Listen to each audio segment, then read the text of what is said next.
આજે એક બદલાયેલું કલોલ, એક વિકસિત કલોલ અને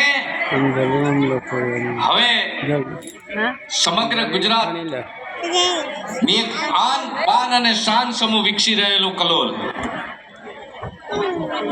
એ આપ સૌની નજર સમક્ષ દેખાઈ રહ્યું છે.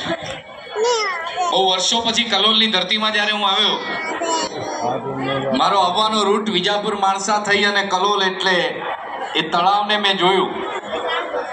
ગઈકાલે પહેલી વાર એ તળાવ માથે નજર પડી ત્યારે દિલથી એટલો બધો આનંદ થઈ ગયો કે જે ગંદકી ભરેલા તળાવને મેં વર્ષો સુધી જોયું, મહિનામાં 3-4 વખત કલોલમાં હું આવું દવા વેચવા, અને એ સમયની જે પરિસ્થિતિને જોઈ હતી એની સામું અત્યારે જગમગી રહેલું કલોલ એ તળાવ બ્યુટિફિકેશન થઈ અને એટલું સુંદર બન્યું છે કે તળાવને જોવા માટે ખાલી કલોલવાસીઓ આવશે એવું નહીં, આજુબાજુથી પણ મહેમાનો પધારશે. એટલું શ્રેષ્ઠ તળાવ નિર્માણ નગરપાલિકા દ્વારા કરવામાં આવ્યું.